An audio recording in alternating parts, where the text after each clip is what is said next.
안녕하세요. 오늘은 한 디자이너와 그의 스튜디오가 어떻게 우리 도시를 다시 따뜻하게 만들고 있는지 그 이야기를 한번 깊이 들여다볼까 해요. 바로 토마스 헤더윅, 그리고 그의 아주 특별한 디자인 철학에 대한 이야기입니다. 자, 그럼 먼저 헤더윅이 대체 어떤 문제를 해결하려고 했는지 그 얘기부터 시작해 볼게요. 우리가 매일 걷는 도시, 그 도시가 주는 어떤 차가운 느낌에 대한 이야기예요. 혹시 이런 생각 해보신 적 없으세요? 정말 거대하고 멋진 건물들 사이를 걷고 있는데 왠지 모르게 좀 삭막하고 나랑은 상관없는 공간처럼 느껴지는 그런 경험 말이에요. 헤더윅의 디자인은 바로 이 질문에서부터 출발합니다. 헤더윅은 건축을 딱 두 가지로 나눠서 봐요.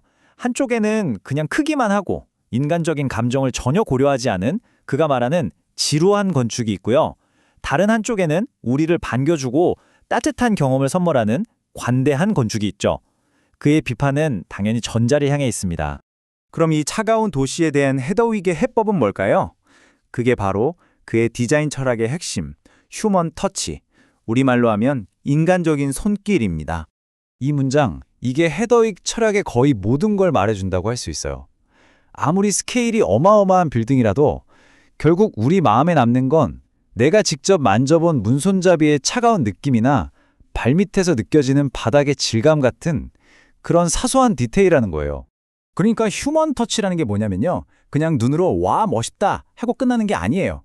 내가 손으로 만지고 발로 밟고 빛을 느끼는 그 모든 감각적인 순간들. 바로 이런 감각들이 모여서 특별한 기억을 만들고 그 공간과 나를 연결해 준다는 거죠. 이런 멋진 철학을 현실로 만들어내는 팀이 바로 헤더윅 스튜디오예요. 1994년에 시작된 곳인데 여기가 그냥 보통 건축사무소랑은 좀 달라요. 건축가, 디자이너는 물론이고 엔지니어, 심지어 장인들까지 200명이 넘는 전문가들이 모여 있거든요. 말 그대로 발명가들의 실험실 같은 곳이죠.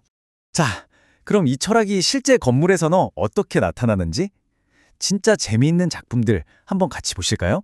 첫 번째로 볼 작품은요. 2010년 상하이 엑스포에서 전 세계를 깜짝 놀라게 했던 영국관 시앗 대성당입니다. 수많은 작은 부분들이 모여서 어떻게 하나의 거대한 감동을 만드는지 정말 잘 보여주는 대표적인 작품이라고 할 수 있습니다. 이 건물 겉면 이게 뭘로 되어 있는지 아세요? 이게 무려 6만 개나 되는 투명한 아크릴 막대로 이루어져 있어요. 멀리서 보면 꼭 민들레 홀씨가 잔뜩 모여 있는 것 같죠? 근데 진짜 하이라이트는 여기에 숨어 있어요. 이 6만 개나 되는 막대 끝에요. 자그마치 25만 개의 진짜 씨앗이 하나하나 다 들어있다는 거예요. 미래와 생명에 대한 메시지를 건물 전체에 심어놓은 거죠. 그러니까 핵심은 이거예요. 6만 개의 막대, 25만 개의 씨앗. 이 수만 개의 작은 디테일들이 모여서 하나의 완전한 경험을 만들어내는 거죠. 이 작은 것들이 모여서 만들어내는 감동은 단순히 더하기가 아닌 거예요. 완전히 새로운 경험이 되는 마법 같은 순간이죠. 특히 밤이 되면요. 이 막대들 사이로 빛이 들어오면서 안에 있는 씨앗들을 비추는데 와, 이건 정말 마치 건물 전체가 살아 숨쉬는 것 같은 그런 엄청난 광경을 만들어내요. 정말 감동적이죠? 자, 다음 작품으로 넘어가 볼까요? 그 전에 뜬금없는 질문일 수 있는데 다리가 사라질 수 있을까요? 이 질문이 바로 다음 작품의 아이디어입니다.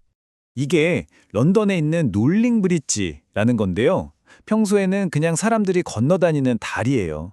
근데 배가 지나가야 할 때가 되면 얘가 갑자기 공벌리처럼 또르르 몸을 말아서 완벽한 팔각형 조각품으로 변신해요. 다리의 기능을 넘어서 하나의 멋진 퍼포먼스가 되는 거죠. 자, 이렇게 기발한 프로젝트들을 봤는데요. 이제 좀 더 시야를 넓혀서 헤더윅이 도시 전체에 대해 어떤 생각을 가지고 있는지 한번 들여다볼게요. 헤더윅의 목표는 아주 분명해요. 효율만 따지면서 점점 차가워지는 도시 개발에 맞서서 바로 그 도시를 다시 사람이 중심이 되는 온기가 있는 공간으로 되돌려 놓는 거예요. 그가 보기엔 거리는 그냥 차들이 쌩쌩 달리는 길이 아니에요. 사람들이 모여서 이야기하고 시간을 보내는 우리 도시의 거실 같은 곳이 되어야 한다는 거죠. 그럼 이런 철학으로 낡은 건물을 되살린다면 어떤 모습일까요? 케이프타운에 있는 자이츠 현대미술관을 보면 알 수 있어요. 보통은 이런 낡은 곡물창고를 부수고 새로 짓잖아요. 근데 헤더윅은 다르게 생각했어요. 이 건물을 부수는 대신에 그 내부를 조각도로 파내듯이 도려낸 거예요. 자, 이 사진 한번 보세요. 왼쪽에 삭막했던 공장 건물이 오른쪽처럼 완전히 숨막히는 예술 공간으로 재탄생한 거 보이시죠? 낡은 것의 흔적을 남기면서도 완전히 새로운 가치를 만들어낸 것, 이게 바로 헤더윅 스타일의 재해석입니다. 자, 이제 거의 다 왔습니다. 마지막으로 헤더윅이 생각하는 건축의 진짜 역할이 뭔지 그 핵심 메시지를 짚어보면서 마무리할게요.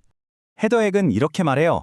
건축은 그냥 예쁜 건물을 만드는 게 아니라 사람들을 위한 공공 서비스라고요. 그러니까 건물의 가치는 와, 저거 진짜 멋있다에서 끝나는 게 아니라 그 건물이 동네 사람들과 우리 사회에 어떤 좋은 영향을 주느냐, 이걸로 평가해야 한다는 거죠. 바로 이거예요. 이게 핵심입니다. 관점을 완전히 바꾸는 거죠. 이 건물이 어떻게 보일까가 아니라 이 건물이 사람들을 위해 뭘 해줄 수 있을까? 이렇게요. 이것이 헤더윅이 우리 모두에게 던지는 가장 중요한 질문입니다. 오늘 이야기를 마무리하면서 여러분께 이 질문을 한번 던져보고 싶어요.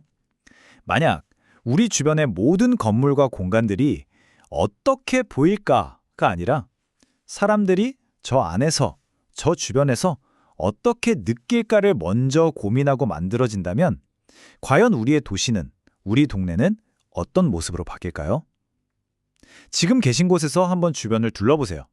그리고 이 질문을 한번 떠올려 보시는 건 어떨까요?